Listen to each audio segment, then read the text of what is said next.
Okay, so the Japan Fair Trade Commission released a report on December 24th highlighting a pervasive culture of illegal transactions within the anime and movie industry. I'm going to go through a few of these things and highlights that I've seen on this report and tell you my thoughts. So I have a few notes here and I'm going to go through a few of these highlights, starting with the three main points that I want to get to, which is the widespread failure to issue written contracts, unpaid remuneration for rework, and forced transfer of copyright without compensation. And then later I'll get into what this means for the larger industry and freelancers that are actually working within the industry.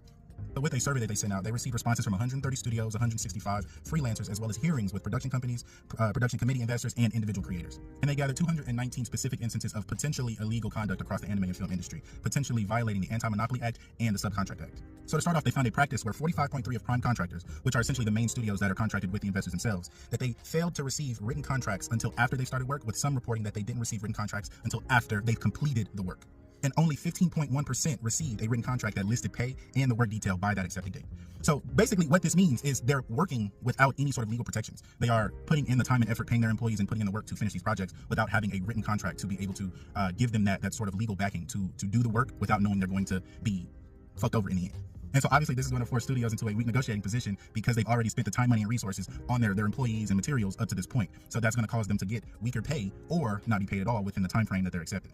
It was also highlighted that this could be called an abuse of superior bargaining position, which basically just means they're getting bullied because they don't have the power to be able to negotiate at the rate that they would normally do so. So in the past video, I talked about the profitless boom, which is essentially the inverse relationship between the increase of the market of anime and the downfall of the studios that make them. Because of increasing costs, inflation, and increased demands, the studios are not able to keep up with the costs and associated details of the work that they produce, so they end up falling into bankruptcy. In the last 3 years, we've seen an increase in bankruptcies of studios like Gainax, which have produced big titles like Evangelion, and so it is a large industry chokehold that we seem to not be able to get around, which is inherently bad.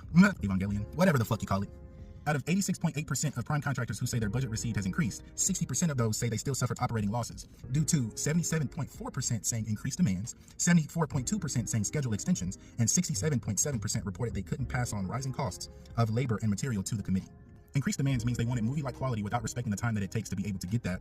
The schedule extensions means they wanted this quality done in the same allotted amount of time as before, with the additional time needed for these additional tasks. And the rising costs of that labor could not be passed on to the committee, meaning the studios had to foot the bill for that additional time. On top of that, 83% had additional rework costs that only 13.6% were paid in full, which basically just means they want them to work for free. And this obviously will trickle down to the subcontracting studios as well, affecting their pay and rate as well.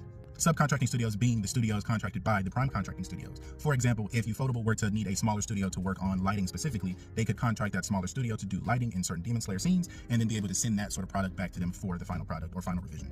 Now on to the rework costs. Now committees often classify quality changes as correction of defects, which label them as mistakes, and it forced the studio to pay for those mistakes. One respondent wrote, vague instructions such as make it cuter resulted in hours of unpaid rework.